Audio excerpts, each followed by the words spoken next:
بنی اسرائیل کے 3 آدمی۔ بخاری شریف میں حضرت ابو ہریرہ رضی اللہ تعالیٰ عنہ سے مروی ہے کہ حضور صلی اللہ علیہ وسلم نے ارشاد فرمایا کہ بنی اسرائیل میں 3 آدمی تھے، ایک وہ جسے برس کی بیماری تھی، دوسرا گنجا اور تیسرا آدمی اندھا تھا۔ اللہ تعالیٰ نے تینوں کی آزمائش کی اور ان کے پاس ایک فرشتہ بھیجا۔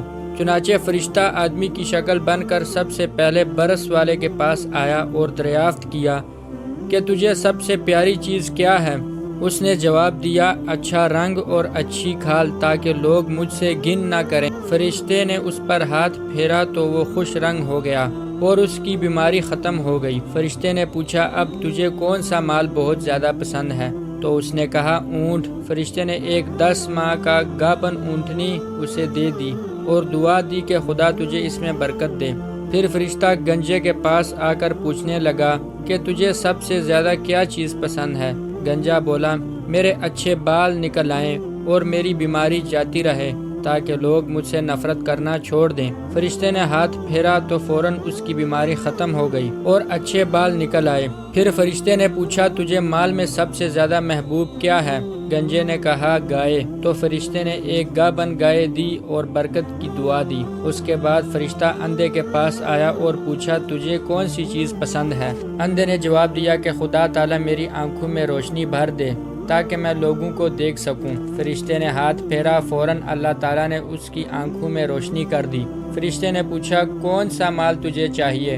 اس نے کہا، بکری۔ چنانچہ فرشتے نے اس کو گابن بکری دی۔ اس کے بعد فرشتہ چلا گیا اور اندھے کے پاس جنگل بھر بکریاں ہو گئی۔ اونٹنی، گائے اور بکری کے بچے پیدا ہوئے اور رفتہ رفتہ برس والے کے پاس جنگل بھر اونٹ، گنجے کے پاس جنگل بھر گائے بیل اور اندھے کے پاس جنگل بھر بکریاں ہو گئی۔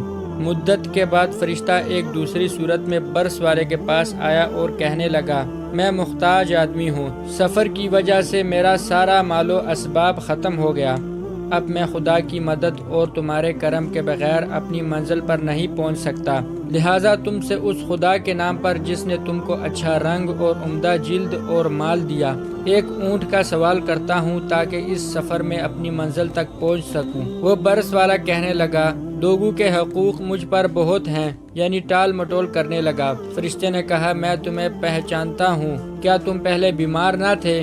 لوگ تم سے گن کرتے تھے، اور کیا تم محتاج نہ تھے؟ اللہ تعالیٰ نے ہی تم کو یہ مال عطا کیا۔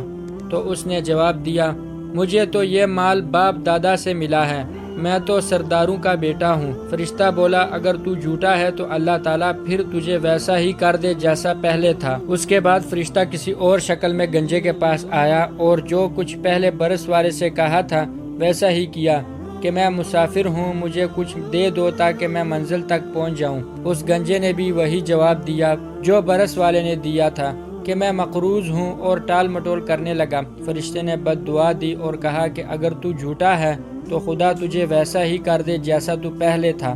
آخر میں فرشتہ اندھے کے پاس آیا اور کہا، میں محتاج ہوں، مسافر ہوں، سفر کا کوئی ذریعہ باقی نہیں رہا، آج بغیر خدا کی مدد کے اور تمہارے کرم کے منزل پر پہنچنا میرے لیے ناممکن ہے، لہٰذا میں اس خدا کے نام پر جس نے تم کو آنکھیں دی ہیں تم سے ایک بکری مانگتا ہوں تاکہ دوران سفر میرے لیے کچھ کام آ جائے۔ اندھا بولا، واقعی میں پہلے اندھا تھا، اللہ نے مجھے آنکھیں عطا کی، میں مفلس تھا، اللہ نے مجھے مال عطا کیا، لہٰذا جتنی بکریاں تیرا دل چاہے لے لو۔ واقعی میں پہلے اندھا تھا، اللہ نے مجھے آنکھیں عطا کی، میں مفلس تھا، اللہ نے مجھے مال عطا کیا، لہٰذا جتنی بکریاں تیرا دل چاہے لے لو، اور اگر نہ لے کر جاؤ گے اور چھوڑ دو گے تو خدا کی قسم میں اسے اچھا خیال نہ کروں گا، یعنی ضرور لے کر جاؤ۔ فرشتہ بولا، اپنا مال رہنے دے، صرف تم تینوں کی آزمائش کی گئی تھی، اللہ تجھ سے راضی ہوا اور ان دونوں سے ناخوش ہوا۔ اللہ تعالیٰ نے ان دونوں کی حالت ویسے کر دی جیسے پہلے تھی۔ پہلا آدمی جو برس کی بیماری میں مبتلا تھا، اللہ تعالیٰ نے اسے ویسا ہی کر دیا اور سب مال واپس لے لیا، اور جو دوسرا آدمی تھا، اللہ تعالیٰ نے اسے واپس گنجا کر دیا اور سب مال واپس چھین لیا۔ ناظرین گرامی، اس واقعہ سے ہمیں کیا سبق ملتا ہے؟ کمنٹ میں اپنی رائے ضرور دیں۔ اس ویڈیو کو اپنے دوستوں کے ساتھ لازمی شیئر کریں۔ جزاک اللہ۔ ملتے ہیں اگلی ویڈیو میں، تب تک کے لیے اللہ حافظ۔